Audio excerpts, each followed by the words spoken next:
what is money? And the answer, which came from the Sunnah of Prophet Muhammad, Allah's blessings be upon him, is that money in Islam is either gold and silver coins, or when gold and silver are in short supply, then money in Islam is articles of or commodities of food consumption which have a shelf life and which are in abundant supply in the market. And in the time of the Prophet, Allah's blessing be upon him, they used wheat, they used barley, they used dates, they used salt, and by analogy I mentioned you can use rice, you can use sugar, etc. What is common to all of these, money, different forms of money, is that they all have intrinsic value. The value of the money is created by Allah, the Lord God, the one God, and the value of the money is inside the money. I mentioned what's the Christian view. If the Christian does not know, then please don't mind if I teach you your religion. Jesus, Nabi Isa alayhi salam, and I mentioned to you what is money for Jesus. When he comes back, as he is coming back, what will be the money that he will use? He's going to rule the world. So don't tell me if you're going to rule the world when you come back you will have no contact with money. Wake up, please. When Jesus comes back, what will money be? Is that not a subject that interests you? He went into the temple and he found the money lenders, the money changers ripping off the people. What happened? I mentioned to you, the Roman government was minting gold and silver coins with the emperor's head on it, which is a graven image which is prohibited. Does a Christian not know that? That graven images are prohibited? Do I have to remind you of that, my Christian brother and sister? And because this was money was haram, was illegal because you had a graven image on it, the temple in Jerusalem was minting its own money. What money was the temple in Jerusalem minting? Was it US dollars or euros? Will you not wake up? The temple in Jerusalem was minting gold and silver coins. Do I have to remind you of that? You have to excuse my frustration. I'm 75 years of age and I see so many people in the world today with no knowledge of what is money. None. The temple minted its own gold and silver coins with no graven images. And the money changers were ripping off the people when they changed their Roman money for temple money.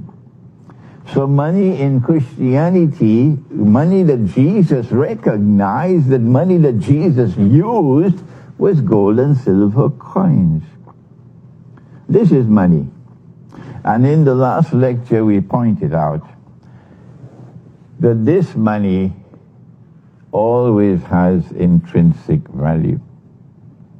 What we did not do, and what we're now going to do in the few minutes we have left, is to now turn to the Quran and ask the question, what is money in the Quran? Is the Muslim interested in that question?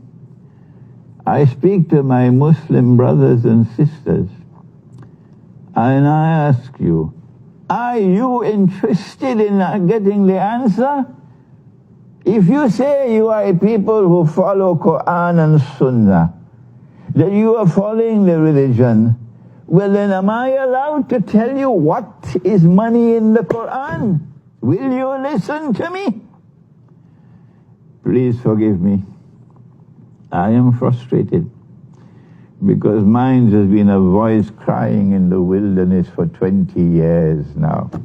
They will not listen to me, they ban me, they say I'm a terrorist, they do all kinds of things. They locked the doors of the masjid to me in this country once upon a time. What is money in the Quran? May I teach you? In the Quran, Allah has the word dinar. Dinar, it is in the Quran. And what is a dinar in the Quran? It is money, it is a gold coin. Do you want to know more than that? That is money in the Quran, your Quran. Not USD and euros and TT dollars, a gold coin, the dinar. And in the Quran there is dirham. The word dirham is in the Quran. And the dirham is a silver coin. Yes, this is in the Quran. I can quote the verses for you, but we don't have the time. But you can do your homework and go in the Quran and find the word dinar. And go in the Quran and find the word dirham, a gold coin and a silver coin. Is that all that there is in the Quran? No, there's more. Surah Al-Kahf of the Quran is the surah or chapter par excellence of the end time. And in this surah there is the story of the young man who fled in the cave. Oh, you know the story. And they slept for 300 years. And at the end of 300 years, Allah woke them up. The Christians have the same story that we have in the Quran. The Jews have it also. It's not unique to the Quran. The sleepers of the cave. And after 300 years, these young men who had faith in God Almighty, and who therefore saw with the internal eye as well, they're hungry. So they sent one of them to go and buy some food, and they gave him some money. And this money would be adequate to buy some food. I ask you, what kind of money would it be that could buy some food 300 years ago, and 300 years later it could still buy the food? Couldn't be TT dollars, no? When I was a child, I went with my father to the market, Chagona's market, and I saw my father buying 100 oranges for $1 with my own eyes. Today, $1 cannot even buy one orange. So it couldn't be this bogus and fraudulent and utterly haram paper money that the young men in the cave had. It had to be money which could store its value successfully, and that's gold and silver. 100 years, 200 years, 1,000 years later, you could still use your gold and silver coins and it will still preserve the value. That's money in the Quran. Money in the Quran is money which can store its value for 300 years. And you can still buy whatever you could have bought with it. That's money. When will you wake up? Is it all the days in the Quran on money? No. In the same Surah Al-Kahf, let me give you one more before I end. In the same Surah Al-Kahf, there is the encounter between Musa alayhi salam and Khidr alayhi salam. And in that encounter, they meet a town, and in that town, there was a man who was dying, and he was leaving some money for his children, and he wanted the money to be preserved until they grow up. So what did he do? He dug a hole, and he buried the money, and he built a structure on top of it, which is what we have to do. He built a wall. This is Surah Al-Kahf of the Quran. Your Quran is teaching you about money in the end time. I ask you, are you listening? Can you bury electronic money? Ah, yes. Can you bury electronic money to preserve your money? Aren't you interested in preserving your wealth? Or do you want to keep all your wealth in electronic money in an account in the bank?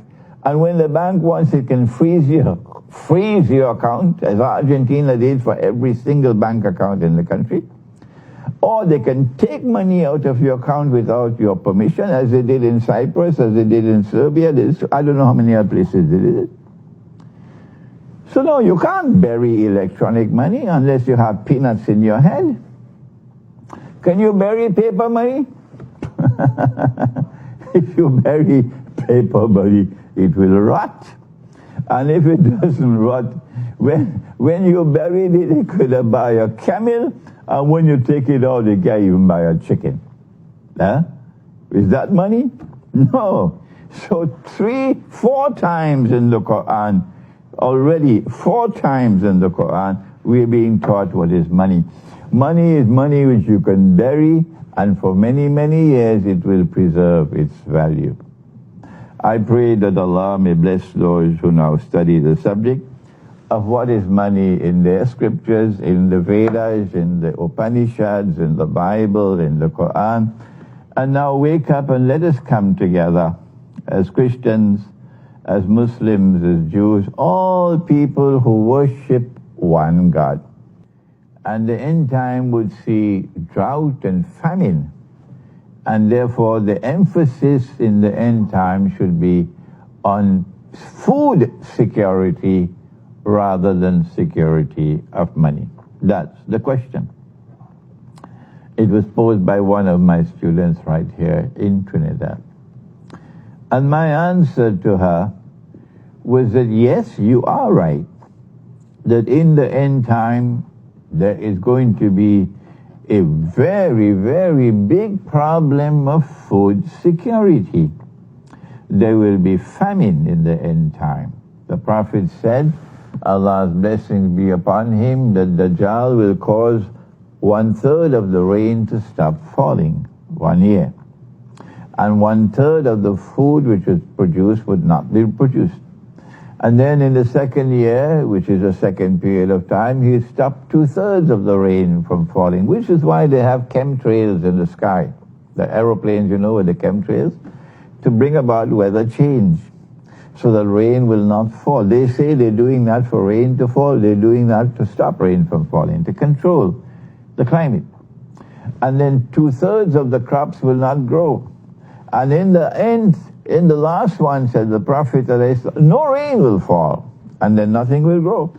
And every hoofed animal will die.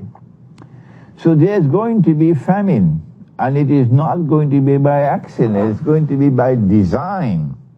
Famine, no food. What do you do at that time? Let me remind the Christian.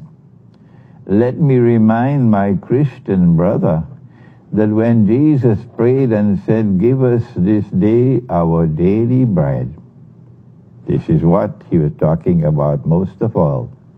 This is what he was talking about most of all. An end time when there will be no food. So yes, we must go to places where rain falls and there's land and produce our own food. In order to have some food security, we must also store food which can be stored, like grains and some. But in addition to that, a human being needs to buy and sell in order to survive. And barter has its limitations. You cannot do everything with barter. So the Lord God, Allah, bless him, subhanahu wa ta'ala, created us to buy and sell and created money.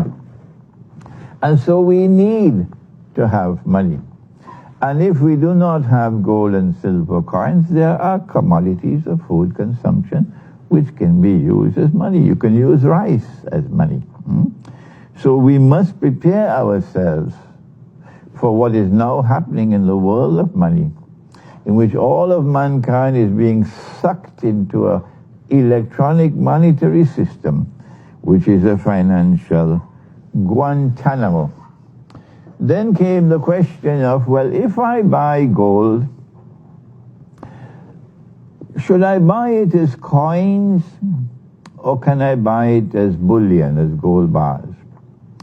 Well, let me first of all speak for Trinidad and Tobago, because I'm right here now.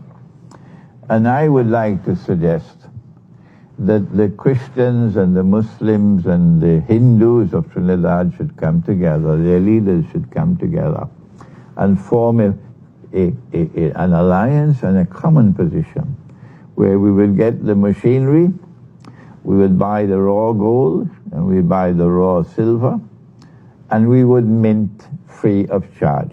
You can bring your gold and silver to our mint, and we will mint it for you free of charge, because you cannot use gold bars to buy and sell. You need a specific amount of size and weight of a coin in order to buy and sell. And this can be done right here in Trinidad and Tobago. It can be done elsewhere in the world. Until such time, yes, you can buy gold bars. You can buy gold bullion. You can buy silver and store it. And whenever you can then have it minted as coins. Okay. The next question that was posed was security. If I buy gold and silver and keep it at home, they're going to come and rob it from me. From the time they know I have gold and silver, they'll rob me. But one of the first functions of a government is to preserve security. Did you hear that? One of the very first functions of a government. Government are not the rulers, they serve the people. We put them there to serve us. And the first job they have to do is to establish security in the land. We have a call on the phone. Go ahead. Yeah. Assalamu alaikum. Wa alaikum salam. Assalamu alaikum. Wa alaikum salam. Go ahead. All right, we lost that caller. One of the first functions of a government is to establish security. Yes, Sheikh. Hello, yes? Yes. Welcome to Trinidad back again. Thank you. Very interesting trip. MashaAllah. I know of places in Trinidad that have abundance of land and water. Yeah. So if people are interested in acquiring this, they can contact me and I would take them to this place, inshallah. So what for we the can future do, to preserve organic food and water supply. Leave your name and number with IBN here. Yes. And those who are interested in getting land with water to be able to produce food, they can contact you, okay? Yeah, inshallah. All right, thank you for your call. One of the most important functions of a government is to establish security in the land. If a government cannot establish security and make life secure for people, that government should resign and go away and let someone else come to do the job. Money meltdown. So it's going to be a meltdown of all paper money when the Great War starts. This is my opinion. They want that money meltdown. Why? Because they want to bring about a transfer of power from the United States, or Pax Americana, to a third and last ruling state. The first was Britain with Pax Britannica. I have explained this subject in this book, Jerusalem in the Quran. You can get it today if you come to my launch of my program. They started the process with Pax Britannica and with the British sterling pound as His Majesty the international currency. And then they moved from Pax Britannica to Pax Americana. And the US dollar replaced the sterling pound. When did this happen? It happened at Bretton Woods. It happened at Bretton Woods in 1944. And now we are living at that moment in time when Pax Americana is in irreversible decline. Everybody recognizes that. And nobody knows what's coming afterwards. What I'm saying to you from the perspective of Islamic eschatology, and I believe that Christian eschatology will say the same thing, and Jewish eschatology will say the same thing, and perhaps maybe Hindu eschatology, I have not read on the subject, that there is a third ruling state that is coming, and it is Israel wants to rule the world, and it will be Pax Judaica. So for Pax Judaica to replace Pax Americana, you need a new monetary system. And that new monetary system will be one currency for all of mankind, only one. And it'll be electronic or digital money. And the question is, will there be any electronic money after nuclear war? I said to myself, no, let me take off my hat. That is a really tough question. Will there be any electronic money after a nuclear war? And then somebody from Saudi Arabia came to visit me, and he said to me, Sheikh, you have underground cables, you have fiber optics, and after the nuclear war they can still maintain a banking system using underground cables and so on. If the atmosphere is contaminated with nuclear radiation, but you can still have a monetary system of electronic money using underground cables and so on. And the world is going to be much smaller after nuclear war. Most of mankind will die. Those who fight in that war that is coming, our Prophet said, do you know what he said? It's there in Sahih Bukhari. I hope NATO is listening. Listen to the Prophet, NATO. He said that 99 out of every 100 who fight in that war that is coming, with the Christians call Armageddon, and we in Islam call the Malhama, the Great War that is coming, 99 out of every 100 would be killed.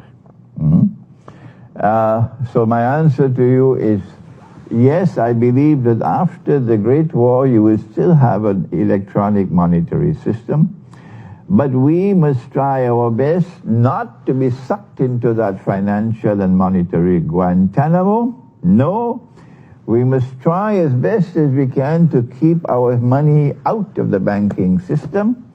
If you keep your money in the banking system and they freeze your account because you have a bad name, don't come to me to complain. Or if they take money out of your account without your permission, as they have done, who was it? Somebody told me, yes, that they put $20,000 into their account, and then when they checked, it will become 15,000. So, I'm traveling on this trip, I got this information. And the bank, on the basis of authority from the government, took 5,000. Yes, and gone. And you can't get it back. Yes. If that happens to you, don't come to me to blame me or to complain to me, because I am advising you, do not keep your money in the bank. If you have to have a bank account, just keep the minimum that you need for paying bills or so. But take your money out of the bank account and keep the money not in paper, because paper is going to collapse tomorrow. Keep your money in gold and silver coins. And if you do not want to keep it as money, you keep it as wealth. You can buy land, you can buy animals. Okay?